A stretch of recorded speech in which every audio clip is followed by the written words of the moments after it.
with you, it's not something I take pleasure in doing to a degree, because what is underneath this is something that kind of makes me a little uncomfortable, right? But it's the truth. And so I'm going to tell you what the truth is. So you'll see why in a minute, right? What's happening in our country now, first of all, is tied to the fulfillment of Bible prophecy. It is. It's part of Bible prophecy. We are seeing what we have prophesied as Adventists come to fruition. That's what we're actually observing in our midst. It's being fulfilled right before our very eyes. Okay? So let me show you something. We'll go right to the scripture here. And we'll do some reading. I'll slip here. These shoes. Is that what? What's going on here? Is it turned on? Is it on? Green on the side. No, it's not on. Now it's on. Turn on there. Okay. There it is. All right. Here we go. And we're going to read this together. Remember, we're looking at religious liberty, and this ties in with our subject. Then I saw what? A second beast. If I can read it together. Coming what? Coming out of the earth. It had two horns like what? A lamb, but it spoke like a dragon. It exercised what? All the authority of the first beast on its behalf, and made the earth and its inhabitants worship the first beast, whose fatal wound had been what? Healed. It performed great signs, even causing fire to come down from heaven to the earth in full view of the people. The second beast was given power to give breath to the image of the first beast, so that the image could speak and cause all who refuse to worship the image to be killed. Or now we know this chapter, and we've been studying this for years as Adventists, right? Revelation 13, where there are two beasts there. The first beast is referred to as a composite beast, you know? And, you know, it had the lion features and the bear features and the leopard features. Really, it's a composite beast because it was taken from the book of Daniel. And we know that Revelation is actually the fulfillment of the book of Daniel. That's what it is. So we see the fulfillment of that particular prophecy take place right in the book of Revelation. Then John in chapter 13 says now, that was one beast. And I kept looking, and another beast emerged. And the other beast that came up, right? Oh, wait a minute now. Okay. The other beast that came up, actually, the Bible tells us looked like a lamb-like beast, so to speak. You know, it was a lamb with two horns. That's what it says, right? And that's the latter part of Revelation 13. So here's what we're looking at here. We see the first beast and the second beast. And the text is telling us that there's a relationship between the first beast and the second beast, because the second beast receives power somewhat from the first beast. You follow what I'm saying? In other words, there's a healing, and we understand that prophecy. Now, here's what is very interesting as we look at how the fulfillment of this. Okay? Now look at what the Spirit of prophecy says here. She says the prophecy of Revelation 13 declares that the power represented by the beast with lamb-like horns shall cause what? The earth and them which dwell therein to worship the who, everybody? Papacy. They're symbolized by the beast like unto a leopard. The beast with what? Two horns is also to say to them that dwell on the earth that they should what? Make an image to the beast. And furthermore, it is what? To command all, both who? Small and great, rich and poor, free and bond, to what? To receive the mark of the beast. It has been shown that what? That who? That what? The United States is the power represented by the beast with the lamb-like horns. So we understand clearly that this so-called beast, lamb-like beast, or with a lamb with the horns and so forth, is actually, prophetically speaking, is the United States. We got that. Now I want you to see this. Now watch this here. Now this is very important. Matter of fact, you should write this down. The church has been warned. What, everybody? What does it say now? The church has been what? Warned what? Our country shall what? Repudiate every principle of its what? Constitution as a Protestant and Republican government. Now watch what this means here. This repudiation constitutes a final rejection of what? All that is unique to the American experience and endeavor. It is an ultimate what? Disavowal of the nation's what? Manifest destiny. Republicanism and Protestantism became the fundamental principles of the nation. Let's look at that for a minute. What do we mean by republicanism? What do you mean by it? Anybody know? What does that mean? Republicanism. What does that mean? Huh? What does republicanism mean? Not like the Republican Party, but republicanism. What does it mean? Anybody understand? Government for the particular country. The system of government we have is a representative form of government. That's why, as a citizen, you have the power to do what? Vote. Okay? So it's a Republican government because you are supposed to be the ones that are voting, right? Unfortunately, what you see now, and we talk about the repudiation of the change this country. If you watch what's going on now, the America as we know it is changing from this Republican government to where you're seeing now those that are in power in Washington are calling the shots. For instance, when we have, like, our president has decided to go to war now with Iran. This month. He didn't ask us anything. But you don't have the authority to do that. Congress is the only one that can declare war. Exactly. But what does that tell you? When you say fulfilling prophecy, what does the spirit of prophecy say? So what? The repudiation or what? The rejection, all that is unique to what? The American experience in it. It is an ultimate disavowal of the nation's man. Republicanism, in other words, she's saying the representative form of government that we have will be in jeopardy. Next, what she says there, what? Protestant and Protestantism became the fundamental principles of this nation. Now, Protestantism means that instead of us having popery, where you have a pope and all that running, what do you have now, right? You actually have, so Protestants, the freedom of religion, where you're able to exercise your Christian faith without being dominated by an overarching religious power.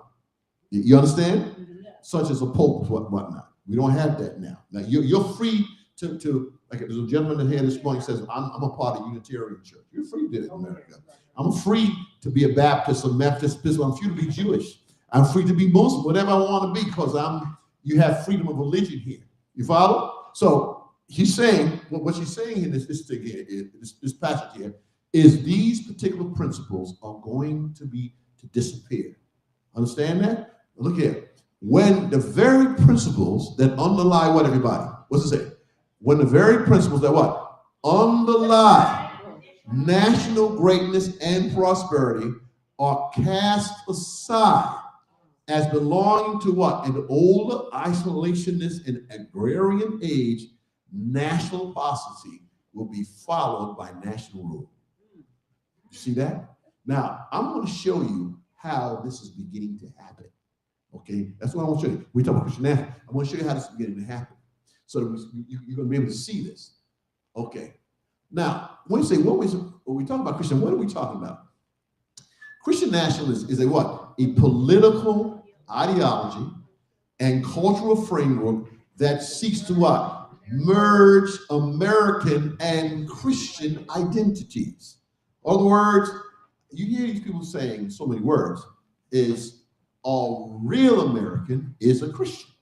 And a real, if you're going to be American, you have to adopt the Christian religion. These people have gone so far as, I remember there was, not too long ago, there was one of these so-called Christian nationalist leaders saw a person, I'm gonna get to him. I saw this lady, she was celebrating Ramadan, right? And how Muslims celebrate Ramadan, their particular holy holiday season and so forth. And he told her, you're not supposed to do that in America. So you don't do that in America. No, you don't do that here. This is a Christian nation. And so therefore, since it's a Christian nation, you take that somewhere else. Okay? As a matter of fact, as I was going to say this morning, one of the reasons why, okay, you see all of this energy behind, let's say, protecting Israel, as it is right now, Zionist Israel, is because you have Mike Huckabee, who is a Christian nationalist. Yeah, he's a Christian nationalist, who is, in a sense, pushing the United States to defend Israel, which is a Zionist state, okay? Now, let me clear something up with that. So, theologically speaking, right, now I want y'all, don't beat me up on this. We do not believe in what we see. Now, we don't mind Israel existing as it is. You want to call yourself a country, whatever you're doing there. That is not biblical. It's not biblical. No. Their nation, which was biblical, ceased to exist in AD 34 with the stoning of Stephen. Okay. You understand? God, your house is left unto you what? Desolate. The nation. Jewish nation, or you talking about the Jewish nation, biblical nation. Okay, according to the Bible, no longer exists. Got it? Yes. Now, I'd be stoned to high heavens if they heard me say that. But biblically speaking, what you got now is a nation that's claiming to have biblical authority for its existence. Right. But it does not. It does not. It's gone. AD 34, stoning of Stephen, done. Now, that doesn't mean that God isn't concerned about our Jewish brothers and sisters. Don't get me wrong. He's concerned about our Jewish brothers, and there are many of them God will save. He certainly will. I don't want anybody to misunderstand what I'm saying. But as a nation, okay, biblical nation, there was a very interesting interview that took place about a week ago between Huckabee and Carl Tucker. I don't know if y'all heard about it. I heard a little bit on it. You heard about it? About Tucker. And he nailed him down. He said, now, you're saying that from the Bible, this nation exists? He said, I don't believe that. That's not what the Bible is saying. And he got on it. He got on it. And it's all over the place. Because, see, what Israel really wants to do is reestablish what God promised in the Old Testament. You follow what I'm saying? That's what they want to do. They want to because remember this morning we preached this morning. We said, well, God says wherever you plant your feet and according to the geographic borders I give you, that is your land. So actually speaking, God intended all that land over there, all that land was supposed to go to Israel. That's what God originally intended. Okay, they can't claim that now because they're gone. No, you disobeyed God. That doesn't exist anymore. But whether they don't want to hear, that's the Israel of God now is the church of God, not the Jewish nation. You understand? But these Christian nationalists don't believe that. You understand? That they're very much in support of bringing back Israel. Now, I don't mind Israel, as I say, existing as a nation. Don't get me wrong. But when you're going to kill other people around you because you want to take their land and reclaim this and reclaim that and kill off the Palestinians, I'm sorry, I can't go with you. You follow? Because you not what God, you rejected what God gave you as a nation years ago. You can't do that now. You follow what I'm trying to say? Yeah. There's a whole lot of other things they're trying to. So they're trying to establish something that's totally different. Christian nationalism is a political ideology that undercuts equality for all. It is not about what? Religion. Okay? What's it say? It focuses on accumulating what? Holding on to what? Political and economic power. Racial what? Subjugation is part of the power over strategy. All of the ways that this ideology shows up are deeply what? Seated as part of American society. It is about what? Maintaining what? Privilege. Okay, now this is a very interesting history. I'm show you what this is here. Now, I don't like to say this, but this is the actual term. It is really white Christian nationalism. Okay, I hate to say it, but we have some of our folk mixed up in it too. But the correct term is white Christian nationalism, and that is one of the reasons why I said earlier this is something that's sometimes uncomfortable presenting it. But there's a lot of stuff under here we need to understand what it's about and where this is going. All right? Now, the term white Christian nationalism has recently emerged in social sciences and media as a way of what? Describing the worldview that has what? Burst onto the public stage with Trumpism and the what? Make America Great Again movement. The toxic what?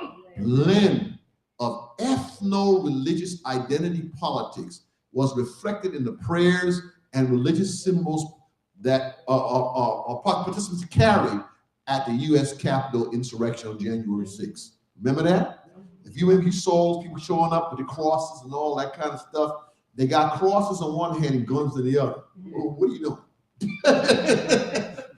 and you're doing this all in the name of Jesus. You follow? But this is what's going on here. It's because it's about power. And it's not really about true Christianity. Okay? Is the thing moving there? There we go. Okay. Christian nationalism accord. I like what this guy says. This is all these scholars who are writing with not just Adventists. By the way, we're not the only ones that got a problem with these folk. Okay. There are many Christian groups out there. Matter of fact, the gentleman who's here said, I'm part of the Unitarian Church. He was telling, I couldn't be here this afternoon. He was telling me, I know about that. Matter of fact, many of them are now against what these Christian nationalists are doing. These are white people who do not like what they're doing because it is a racist type of religion that they're promoting here. Christian nationalism, in short, is a worldview where one's theological imagination is co-opted by state power. It exchanges the church's loyalty to the Lord of peace for a false god fashioned by the myth of American exceptionalism. In fact, Christian nationalism is a form of political ideology that distorts our knowledge of God and neighbor through a xenophobic, racialized, militarized gospel that is at odds with the life and teachings of Jesus. As a matter of fact, it's a very interesting book that deals with this, and the name of that book is entitled Jesus and John Wayne. Very interesting. You get a chance to pick it up. Yeah. Okay. Jesus and John Wayne. Yeah. Now, I want to teach y'all something. I know sister got to go. She really got to go. I want you to hear this. I'm going to teach you the foundation of this thing. You'll be surprised where this thing came from. Watch this, everybody. The doctrine of discovery. There's one thing I want you to learn this afternoon. Write this down. Remember, this is called the doctrine of what, everybody? Discovery. Merge the interests of European imperialism, including the African slave trade, with Christian missionary zeal. Now watch this here. Dum Diversus was an initial edict that laid the theological and political foundations for the doctrine. Now, I want you to see exactly what this Pope said in 1452, and that's how far back this whole Christian nationalism perspective comes from. That's where it started. Now, look what he says here. To what? Now, he's commanding all the explorers, Columbus, the whole group. Here's what they were commanded to do. Read what it says about to what? Invade, search out capture, vanquish, and subdue all Muslims and pagans whatsoever, and other enemies of Christ wheresoever placed. That means people with any other religion, right? It says and kingdoms and dukedoms, principalities, dominions, possessions, and all movable and immovable goods whatsoever held and possessed by them, and to reduce them to persons to be perpetual Now, I'm sorry, can I just ask? I'm asking them to Pilfer all over the world? Yes. That's what they're talking about? Yes. Where did this come from? The church. Mm-hmm.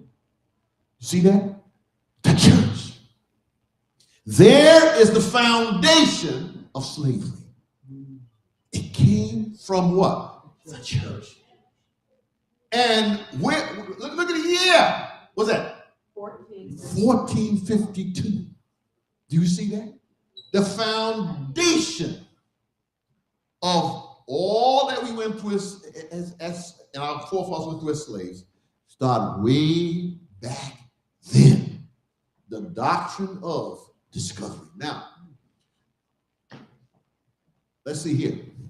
To fully understand, now they call this to fully understand the deep roots of today's white Christian nationalism, you need to go back to 1493, not the year Christopher Columbus sailed ocean, but the year in which he returned. Heroes welcomed in Spain, bringing with him gold, brightly colored parrots, nearly a dozen captive indigenous people. It was also the year he was commissioned to return to the Americas with a much larger fleet of 17 ships, nearly 1,500 men, and more than a dozen priests to speed what? Y'all see that now? You see that? All right? And who inhabited what he, and along with King Ferdinand and Queen Isabella, still believed were Asian shores. In other words, when they came to all these, the West Indies, America, all these other places, they came there with all these people to subjugate the people and take advantage. Very interesting what took place. Now, the doctrine of discovery is the foundation of what? Arrogant, exploitative, racist attitude in our country. That's the foundation right there. That's it. Cruelty, what? And thievery of Native American land and territory. The displacement and removal of what? Indigenous people by force. The enslavement of Africans and the chattel bondage experience. Genocidal activity where? In the United States, all right? The constant struggle over civil rights and immigration issues, the twisting of the gospel message to conform to a false nationalist theology. See that? Now, back in history, matter of fact, I had a very interesting experience a couple years ago. I actually met, I'm always at these rallies and marches and so forth. I was in Washington, D.C. as a rally to march. And I ran into the descendants of Geronimo. Yeah. Apaches. I have pictures of them. And these were this. I don't know. They look sort of Latino-like, you know. And I didn't know what they were, but they said, "Oh no, we're Apaches. We come all the way from a certain area in the West, you know, around in Nevada, somewhere up in that area where they were." And they were there, and they were telling me, "Well, we're fighting to get our land back." That's what they said. Dr. Martin said, "Would you join us?" They want me. I get in all these meetings. Why don't you join us in the fight here? Let's get our land back. And so I took pictures with them. And whenever I took pictures with them, they would do this. They did this. And this is Apaches. Whenever they take a picture, this is a sign that they are Apache. Okay? And so that's what they would do. They wouldn't take a picture with you unless they were allowed to do this because it distinguishes them as being Apaches. Okay? But to put in perspective, what we're talking about here, cruelty and thievery of Native American what? Land and territory. And to this day, 2026, their land has been stolen. They have not gotten it back. You see that? All right. Now, as I've continued my re-education journey over the last 10 years, this is what Sky writes.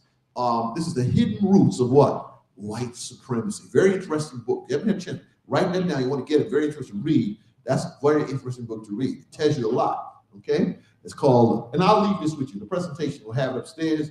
I'm gonna leave it with this so you guys can review it. Everybody couldn't see it because they weren't here. You have. She wants you to come to her. Who's this? Another program. Oh, okay. But I'm saying with this is important so that you can have it. You'll have it so that you can review it. All right. I'm gonna leave the whole presentation with you because I can't cover all this. I've got 2 hours of this, but I can't do that today. I'm just giving you as much as I can. Okay, but it's like as this guy here saying, I have come to consider the doctrine of discovery as the kind of Rosetta Stone for understanding the deep structure of European political and religious worldviews we have inherited where? In this country. The doctrine of discovery furnished the foundation lie that America was discovered and enshrined the noble innocence of finance. Now here's what Christian nationalists believe. Here's the fun. Remember, you got the foundation, okay, the doctrine of discovery, and going all the way back to, what they believe they got from the Pope. They believe this to be the new promised land. Understand? These Europeans, by the way, Europe did not send the best folk here. No. No matter what they try to tell you. Oh boy, them brightest and best did not show up. Right. Europe in some places was overcrowded. You see? So they had to find a place for these other people to go. What did they do? Put them on ships, got them out of here. Okay? Now, there were some that were Christian people, and I'm going to talk about the Pilgrim people. They were Christian people who could not exercise their religious freedom where they were, and so they came here. But all of them were not in that category. There were some that were not. You follow? Some of them were folk that got out of jail. They just got to get rid of them. Like they said to Australia? Yeah. There you go. So when as nice as we, El Spirit of Prophecy had writes about the pilgrims and so forth and who they were. Let me see if that can move. Mm-hmm. There you go. What's happening here? Oh, there we go.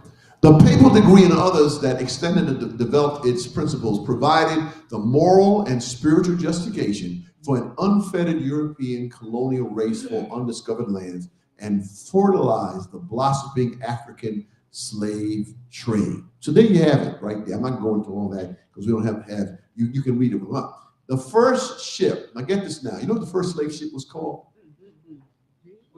The good ship Jesus. No, serious. Go look it up. Look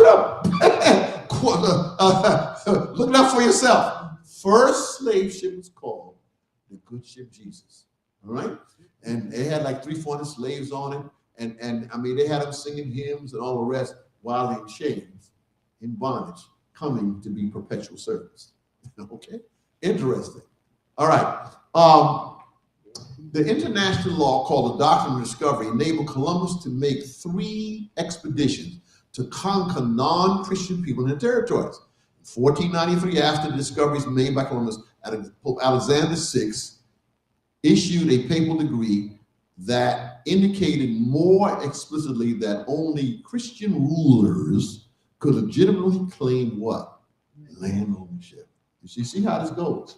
Now look at the rest of it. The result, a centuries-long process of attempted genocide and colonization of indigenous people, including enslavement of 2.5 to 5 million indigenous people, death of indigenous people from disease and murder. This Mr. Columbus that we hear, it's big history, was a devil on 2 hinges. It was terrible. The atrocious things that he did to the indigenous people of lands that he went to.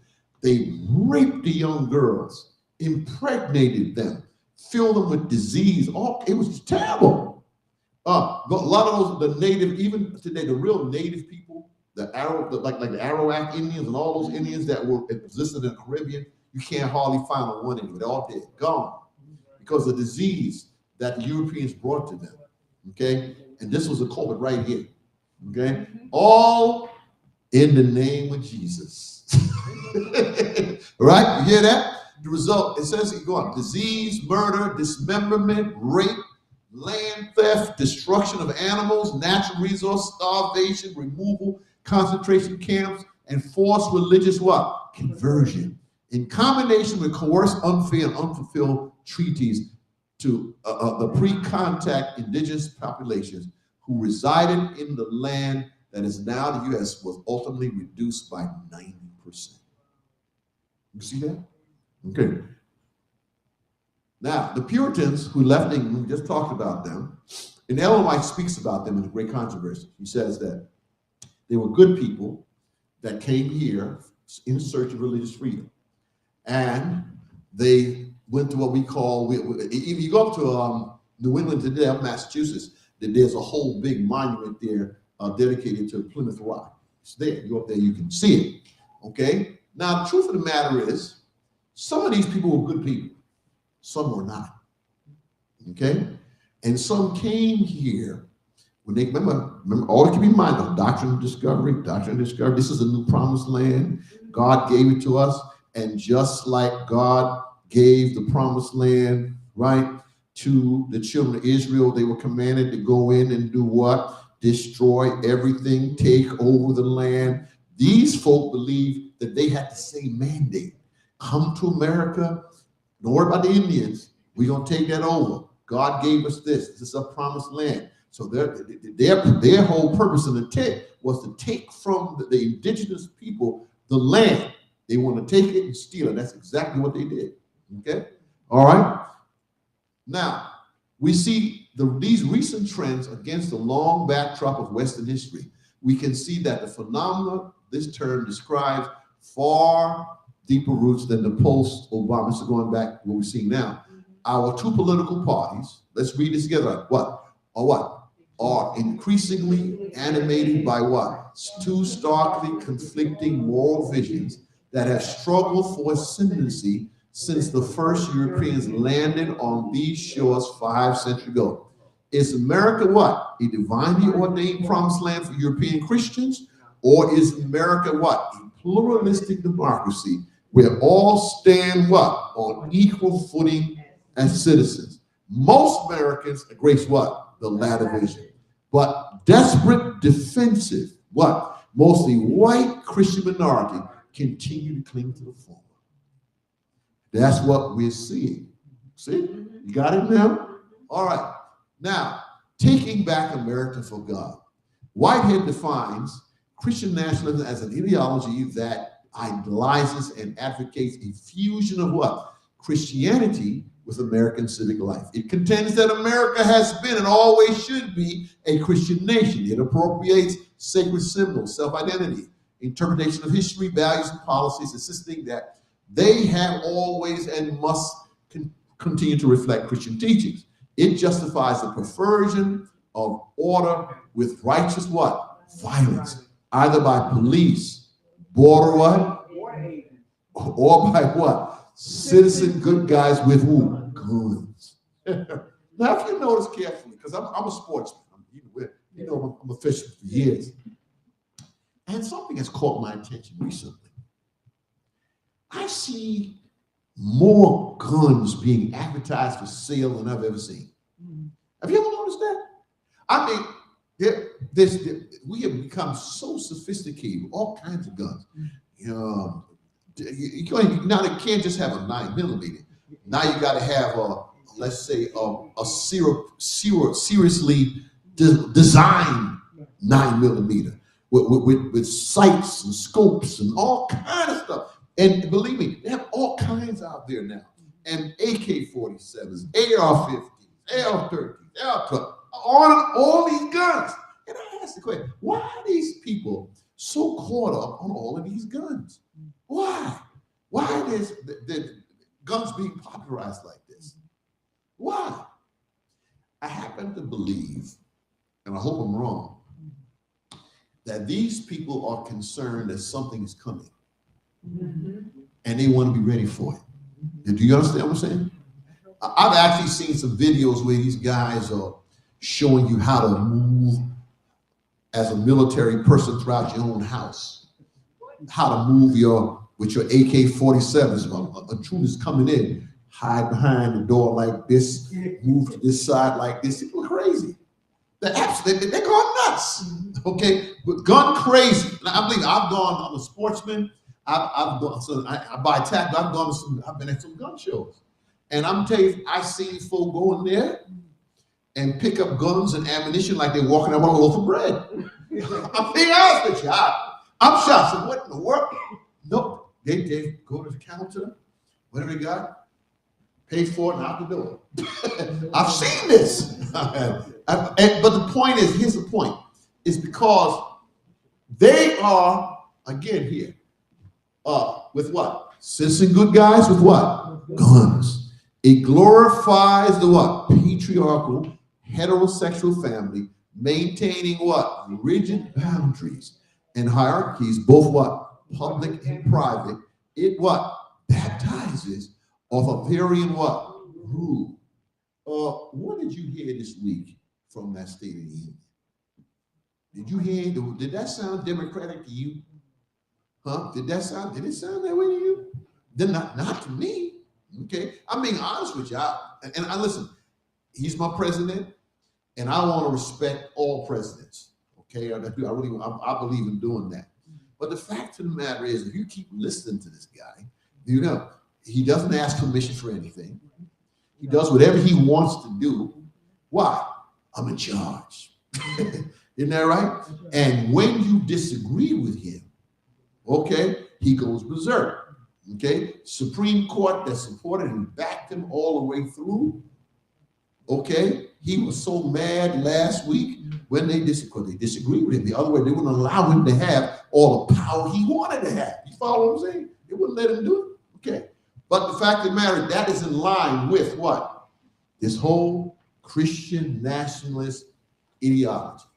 Okay, now the historical twin parts of the establishment of the roots of Christian nationalism. The Pilgrim Fathers coming to New England, Boston, Massachusetts. I'm just giving you a little basic here. And then, of course, down Jamestown, Virginia. These are the two areas where American society began to grow and so forth. This man here, Ellen White writes a lot about him. He was a great man. Roger Williams, he's actually the father of what we know as religious freedom in America. He's the father of it. So as we look at the PARL data, he's the father of it. Thankful to him. There's an interesting story behind him. I don't have time to go into all of it, but I just want to say a little, just something briefly on it. Let me just say something brief about him. He was with the Puritans up in Boston area, and they kicked him out because he did not believe in what they were doing. They were actually mistreating the indigenous people, and he disagreed with that. He had befriended the Indians and the indigenous people. He befriended them. And he actually was so close to them that he learned their language. He was able to speak the indigenous languages of these people. And he told them, what you're doing is wrong. You don't force conversion. You respect, because back in those days, you didn't follow Puritan law, which they interpreted came from the Bible. You were heretic, and we got to get rid of you. And they were cruel, they were mean. And this man disagreed with that form of practice of Christianity. He didn't like it. So what they did? They kicked him out at the peril of his life in the winter. I mean, a cold New England winter, just like you had that blizzard. He was thrown out into the wilderness, and he had to live out in terrible freezing conditions, out in the cold with no shelter at all. He ran for his life in the territory we know as Rhode Island. That's what he was. Now, here's what happened. And Ellen White says, you got to read this in Spirit of Prophecy. Read it. Ellen White says in the Spirit of Prophecy that just the way the angels took care of Elijah, they took care of this man. Go back and read it. She said, in other words, the Indians that he had befriended came to him and took care of him. That's what happened. They fed him and took care of him. And as a result of that experience, he was the one responsible for founding what we know as Rhode Island. And he was the one who presented to this country the whole principle of religious freedom, which became a part of the Constitution. You understand? That's the history to that right there. Okay, so God, in the midst of all this nonsense, God raised up individuals who's going to do something. America, now here's what he's believed. America is what? Divinely appointed nation by God that is Christian. America's founders, rather than wanting to disestablish religion as a unifier for the nation, were in fact establishing a nation based on Christian principles with what? With who, everybody? Well, who as leaders? White men as what? leaders. Now, isn't that what you see today? Huh? Now, who then they put in charge of the cabinet? You see any black folk in there? Except you find one little black guy, and for the most part, he does whatever they say. That's it. He ain't got no big, he has no power. Matter of fact, I was watching something the other day. They were all upset at Ben Carson, Tim Scott, and another one down in Florida, because none of them got any positions. They ain't get no position. They're out. Yeah, they ain't get no positions. Why? Because the lesson is sure. We want white men running this nation. As soon as Trump became president, he put this numbskull over the Defense Department. And what did he do? He got rid of one of the highest trained, decorated generals in the history of this country, a black brother that we call CQ. Got him out of there, fired him. For what reason? What they fired him for? Okay, why? You don't want a black man with all that power. You understand what I'm saying? Because at the heart of what these people believe, it is this. We are white folk are supposed to run this. You follow? Others, Native Americans, enslaved Africans, and immigrants would see to this narrative of America being a Christian nation and accept what? Their leadership. America is what? A special place in the world because it was raised up by God as what? New promised land. There is no what? Separation between church and state. And that's exactly where we see ourselves going now. Okay, a Christian nation, the Constitution is clear that our country, look, we just now what? Was not founded for Christians or to prefer Christians. Hello? The U.S. Constitution created a system of government open to a people of what? Any faith. All right? Sometimes when people say the United States is a Christian nation, they are referring to demographics. Most surveys find around 50 to 70% of the American population identify with Christianity. So it can be accurate to say that we are a majority Christian nation. The numbers decrease significantly when surveys go deeper to ask questions about frequency of engaging in Christian practices, such as prayer, Bible study, or attending corporate worship. All right? Now it says here, patriotism encompasses devotion to the country as a whole, including all the people who live within. Nationalism refers to what? Devotion to only one group of people over all others. It's the same thing you found in Nazi Germany. Okay? Now, I want to share something with you, and then we're going to wrap this up. And then, because I've covered a lot, I'm moving as quickly as I can to cover as much as I can here. There's certain branches of Christian nationalism being led by certain individuals. All right? We got one here, the NRA leader. This is called the New Apostolic Reformation. I don't know if anybody ever heard about that? Okay, well. All right, this is a group. See, Christian nationalism is not, they're not all the same. They're different ones with different objectives. And there's a whole lot to this. There's a whole lot to this. You don't know. I'm trying to share it with the churches. Here's what it says. Here's what they believe. The breakout entails like-minded Christians taking dominion over the so-called, what everybody? 7 mountains that mold a nation's culture. A teaching that this guy named Waldo popularized, the so-called 7 mountain mandates, says this: divides the world of cultural power and influence that Christians are to what? Conquer, what everybody? 7 categories: religion, family, government, education, business, media, and arts and entertainment. What do you see the present administration doing? You ought to know what was behind it. Okay? Where's this coming from? Okay? This is what's behind the scenes, y'all. Okay? This is where this is going. And this is where there's so much more. I can't even, about a lot more as I can't say it all today. But let me tell you, these people are serious. Okay? And they have a lot of power and a lot of influence. Matter of fact, this so-called apostolic movement, your guy in your Speaker of the House is a part of this. He's a part of this. Okay? Okay? And you see a lot of them actually embrace this kind. and it is reflected in their political leadership. You got it? Okay, that's why you see them doing some things they're doing. Okay, the areas of concern for Christianity is what? Abortion, homosexuality, what? Prayer in public schools, immigration concern, what? Merging church and state, radical what? Changing the culture of America. Now, if you heard the president this week, and he's entitled to his opinion. I'm not one of those that believe in LGBT community. I'm not into that, but I believe you have the right, if you want to practice that, that's your right and your choice. Okay?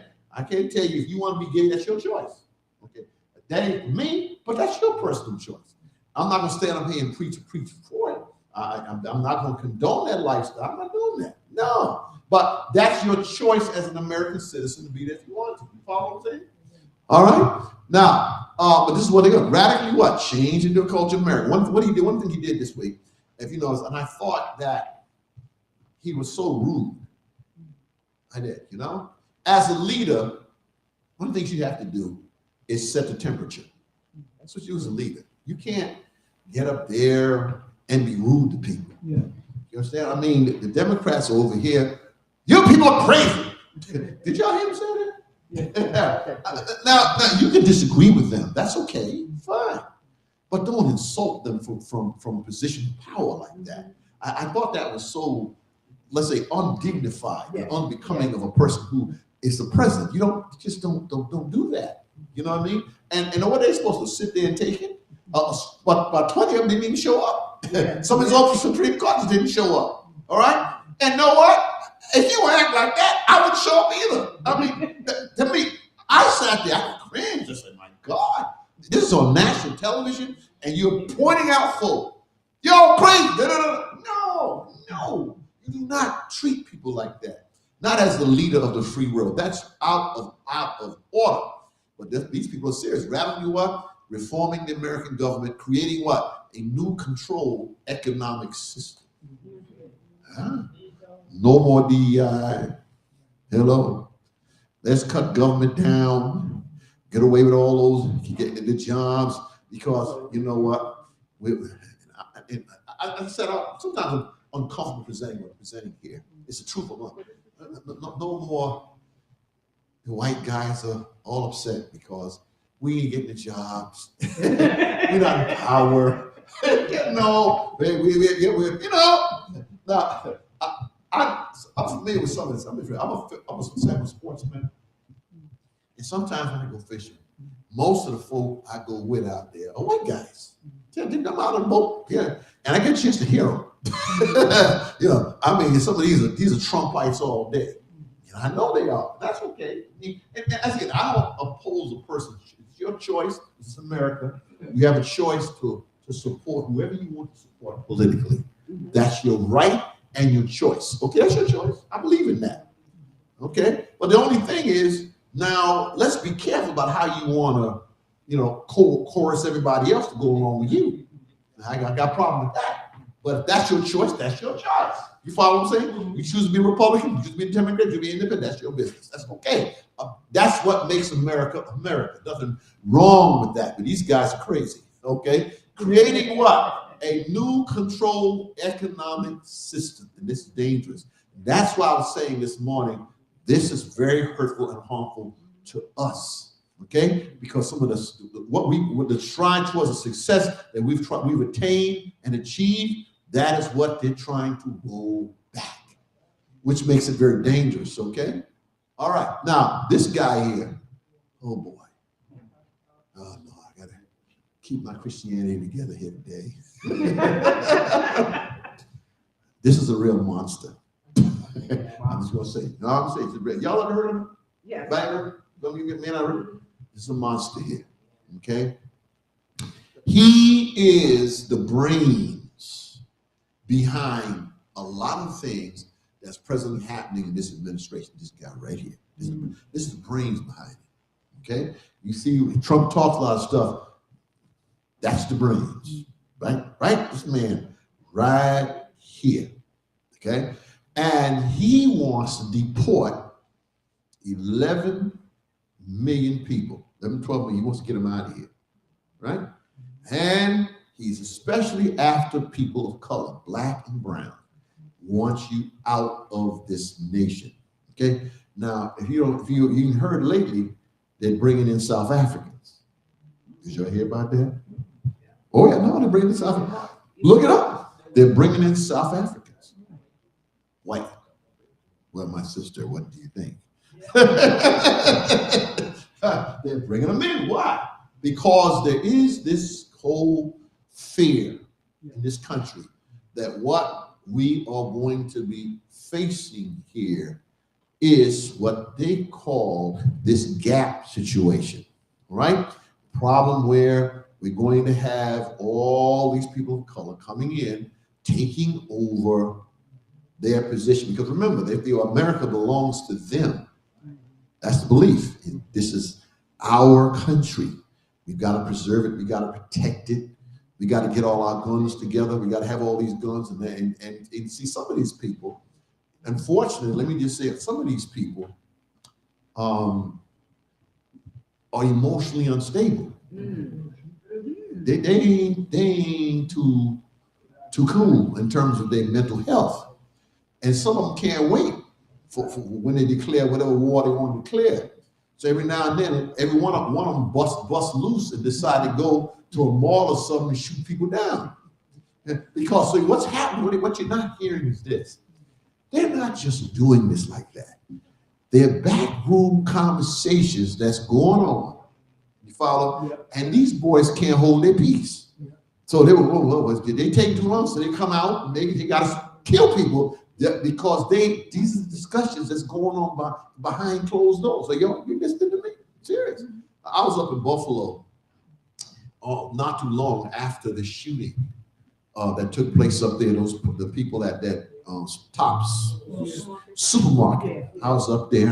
We up there. And we Pastor Brown was around then. We went up there. We were looking around and just to see. We were talking to the people about what they experienced up there, and they were telling us. The guy, once you can see, would say, I can tell you. I know right there. Saw what happened. You know, all these people killed. This guy just off the casual comments, and some of these people, you'd be surprised. They're so sick. They'll come around. You know, Miss Patterson, how you doing, sweetheart? How you doing today? What's been going on with you? They'll talk to you like that. And they come back and kill you. Serious. Wow. The guy that killed all those folk in that church. Remember down in Charles, he went in there and killed the folk in church. He went in there, sat down, enjoyed prayer meeting with them. Sat right there in prayer meeting with them. Okay? But demon possessed. And after decided to kill him. To kill the people. Why? Because they're sick. You understand? And this sickness is in their head. And then what really ticks me off? Okay, what about black boys getting arrested for some little thing? You know what they do? They beat us. What they did?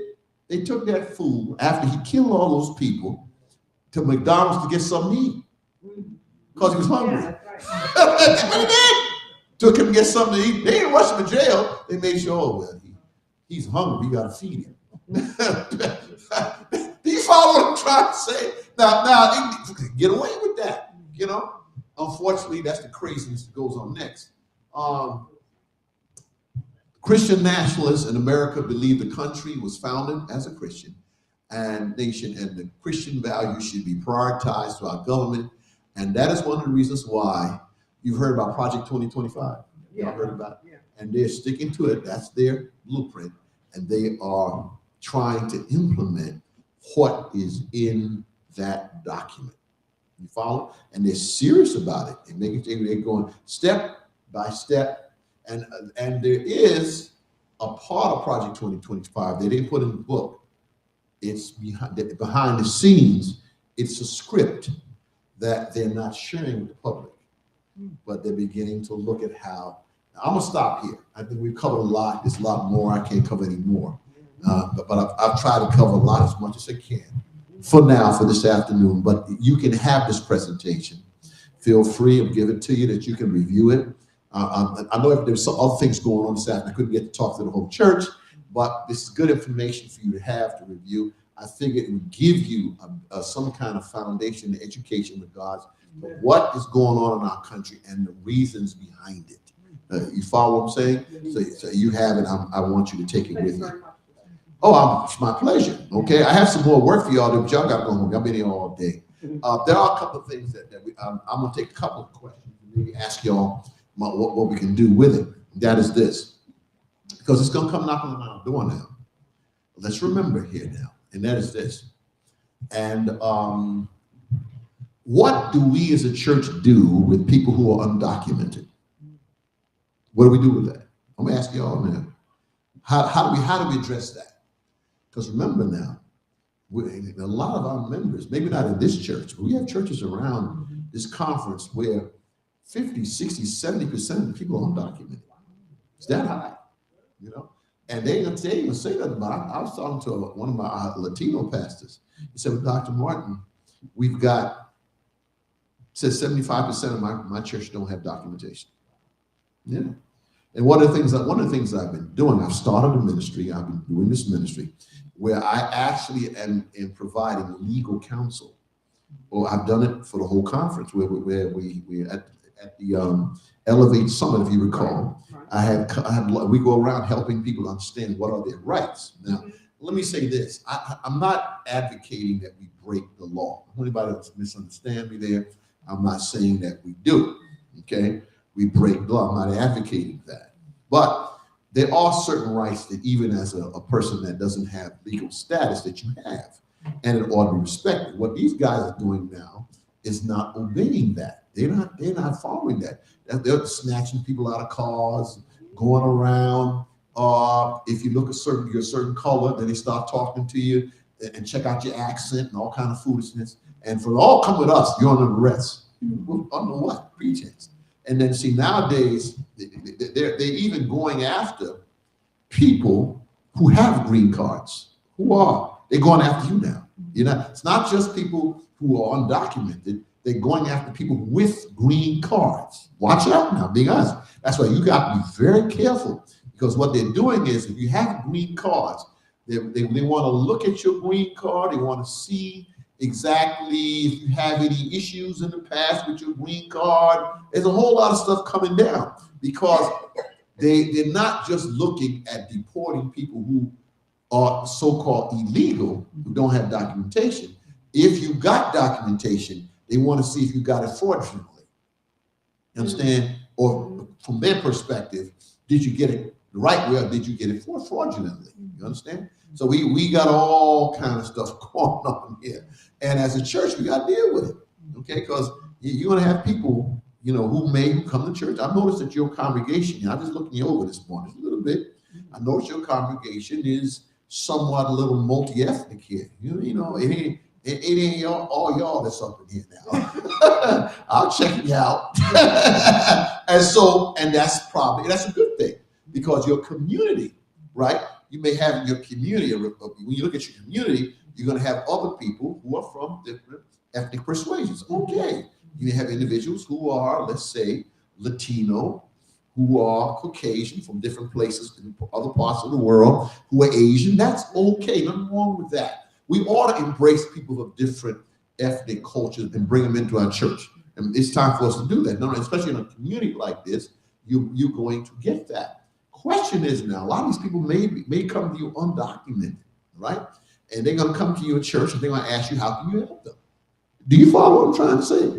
Okay. So let me say, I'm putting it out there now. Y'all start talking. I've been doing a whole lot of talking. Okay, what are they going to do with people who are undocumented? And ICE is after them. What do you do?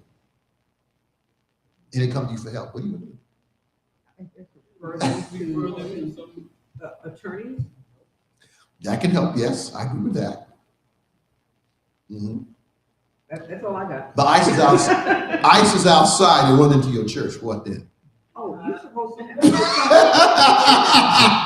I'm gonna get y'all. ICE is outside now. They run into your church. What are you gonna do? No, I think you're supposed to have a place that I might have gotten this from you, but everybody can come into the church because it's a place of public assembly, and legally they can come in. ICE can come in too.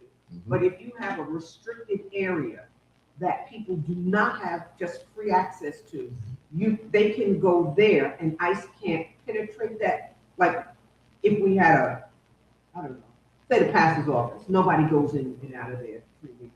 But I think I was reading that you don't know how long they're going to be there. You need to have water. You need to have accommodations for it. Mm-hmm. Is that you where you're going? You were paying attention to my seminar. I see that.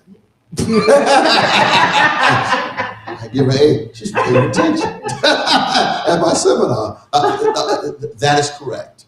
Okay. A church, you can have a designated area of your church, which you deem a private area. Okay. And ICE cannot enter that area.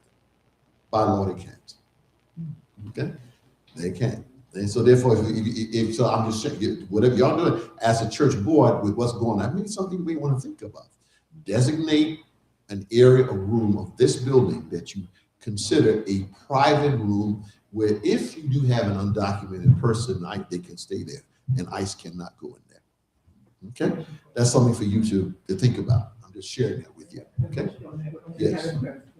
Yes. So, Sister Patterson just mentioned having accommodations because you don't know how long that they're going to be there. Like ICE is going to be there. They're going to be like they come for like an hour and they leave, or they're going to hang out for the next 2 days. You don't know. That you don't know. Having the accommodation for that person. That you don't know. But if they know they're here, they'll be watching for them. They will do that. You know. But if on a temporary basis, you can do that. If you opt as a church to do that, because I remember I was with my Haitian brethren about 3 weeks ago, Haitian church. I was with them 3 weeks ago, and we had a meeting because we do have there's a Haitian organization that's an Adventist Haitian that's a social activist group. They said, Pastor, we can't get our pastors to work. I'm glad you're working with us. So they talked to me, and so we sat down. About 40 of them sat down. We talked, and they said to me, well, Pastor, this is our church, and if things go down and go too well for our Haitian, we got a room. We have an attic in our church. That's our private room. We're gonna save up, put our folk up there. They have planned. They had that thing all structured. I had nothing to do with it. That's what they're gonna do. And by law, you can. And at the same time, I'm pretty sure you've heard this, and I've sent out information to all churches that you can also make sure that ICE has to have an official warrant signed by a judge before they can go into your home. They can't come to your home just like that. What about your car? Like your car? Because I heard people get killed when they go into their car. ICE kill them in Minnesota. Yeah. Well, good question. Here's what's going on. You can't stop them there. They can't arrest you, and this is where you have to be very careful with your documentation. Okay, you need to have with your documentation. Make sure you have copies of your documentation. You mean on your person? Yes, you have copies or something. Something you need to have so that you can identify yourself, because nowadays they're out. See, right now they're out to get numbers. It's a numbers game. You see, before it was just they arrest whatever, but now they're trying to get. And one of the reasons why you see these ICE agents are so aggressive is because they promised them a $50,000 sign-on bonus. Really? Oh yeah, they promised them some good money. $50,000 sign-on bonus. You want to be an ICE agent now? But they promised them 50 G's if you sign on. I heard most of them haven't gotten money, so they will. But they promised them a sign-on bonus. All right, and so they're aggressive because they're supposed to have quotas now. And they don't feel like they didn't feel they were arresting enough people. You understand? And so that caused some real issues. They're not investing enough people. You got to invest more. You have to arrest more people in order for us to, keep you guys employed. And you got to understand, some of the people they hired was some of these same individuals from January 6th. And some of them, when they came out, they gave them a job. They Trump boys. So you got all that going on in the culture. And if you listen to Donald Trump's speech carefully, he said clearly, I'm going to end sanctuary cities. I'm going to get rid of them. He said that clearly. I'm going to do away with sanctuary cities, okay? Meaning that he's going to roll away anything that stands in the way of his agents doing what he wants them to do. That's what he said. Now, let me be wrong. I believe in one of the things we worked on. I'm going to share some things with you wrap this up because you got to go home. About a few years ago, when migrants were coming here, right, I was very much involved with the interfaith community in this, right? And too many migrants were crossing into this country and coming to our city. Busloads every single week. I mean, we had buses of people coming up here, right?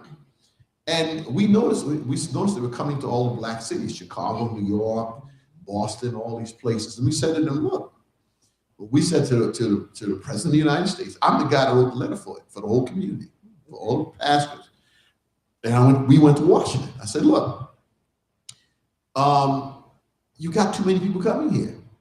He said, it's time to shut the border down. We told him that. Shut the border down. I was at a meeting with Senator Gillibrand, and I raised it. I said, Senator, they're coming to the church, asking the church to help with this particular issue that we're dealing with. The churches don't have money. We can't feed them and house them, do all this. We ain't got it. So I said, what can we do about it? I said, she herself said, shut the border. I said, why don't y'all shut it down? I mean, I'm an immigrant of immigrant descent myself. I'm not, we both are. We immigrant, no, you're American sitting in St. Thomas, but still, but the point is, we said to them, look, I'm not against people coming to this country because I'm in immigrant descent. Oh, a lot of us are. But we need to do it the right way, modulate. You can't have all these people coming here with no sense of balance, and you got thousands. They keep coming every week. Let me tell you, they were coming by busloads. And here we are down there in New York City. Mayor Adams is done. He don't know what to do with this. He's had enough of it. He's tired of it. Okay? There's no money to take care of him. And so he turned to the preacher and said, look, what y'all gonna do? I said, okay, we'll go to Washington and we'll plead with the Senate and the House to see what we can get done. I wrote the letter. The Adventist pastor wrote the letter for us to be able to have a meeting with the powers that be in order for us to get some money. I wrote it, sent it to Hakeem Jeffries, his office, and all the rest of it. We wound up going there. We met with Schumer. They gave us about $100 million as a result of our appeal. $100 million was nothing. We tell you, folks, I saw them. I was there. They were coming across the border by busloads of people every single day. And we had no place. So you know where they find them, put them? I don't know. You're familiar with Brooklyn? You know, they have I think it's like a military yard. I didn't know we had a kind of land. I forgot the name of it. Out in Brooklyn, way out as you could drive past Arizona, somewhere in that area. Open space, enough room to put on half another city out there. It wasn't a park, it's an area. But anyway, it's a field of some sort. I forgot what they call it. It's a field. But anyway, that's where they had tents. And I went out there and I saw these people, had a chance to interact, talk with them. That most of them didn't speak English. And I remember one man I spoke with, he was speaking Spanish, and he told me he's here with his 4 children. They came from, and these people are serious. They come for a better life in America. I'm listening to him. But the point, what I'm trying to say is, you know, we allow so many people to come into the country that we were unprepared to handle them, you see? And that is one of the reasons why we got issues now. Now you got a group that's gone the other way, and we got all these issues. So as a church, we have to be mindful of this and see how we can approach this. Okay, I'm gonna stop here.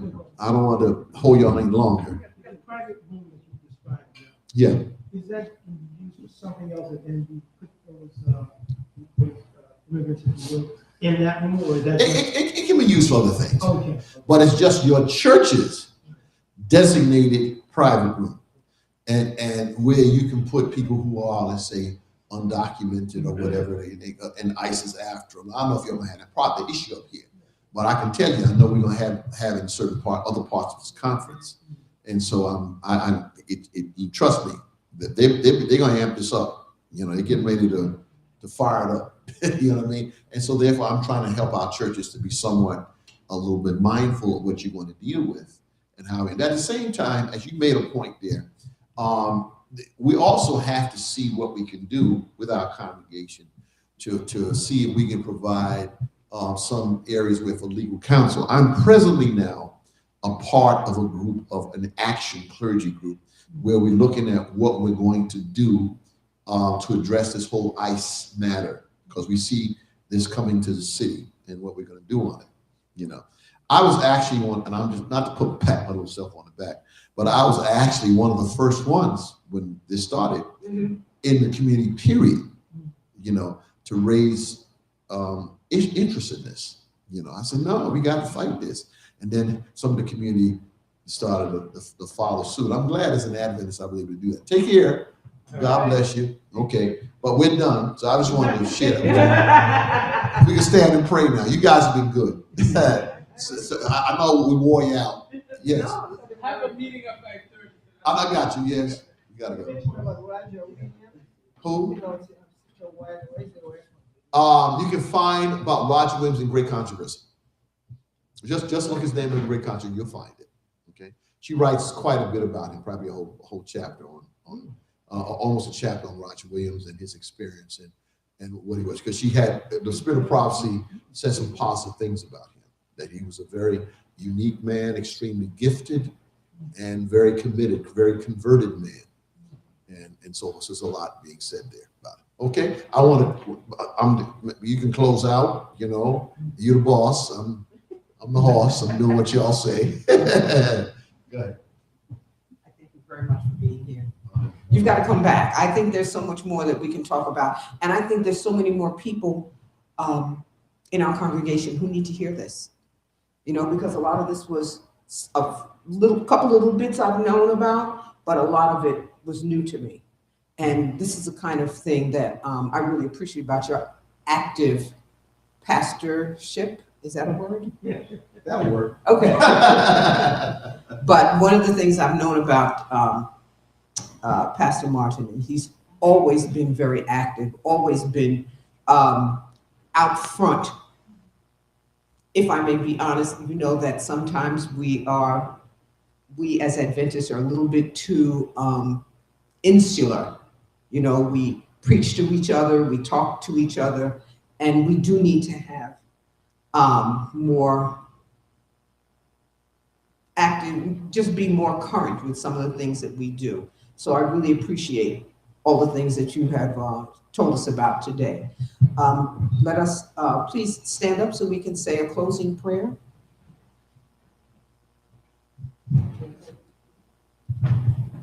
My elder. Yes. Let's bow our heads. Dear Heavenly Father, thank you once again for the Sabbath that we've had and the enjoyment that we have from Pastor Martin sharing his knowledge and information. Bless him as he travels to go to his next destination home. Be with him always. Bless him as he leads us in bringing us awareness, not only in spiritual, but also in practical experience and things that we're going to face for his, and thank you for his insightfulness going forward. Continue to bless us as we go to our own destinations, home or wherever we want to be, and that we will come back together next week to glorify your name, give you edification and glory. In Jesus' name I pray. Amen. Amen. See everybody, fine. All right.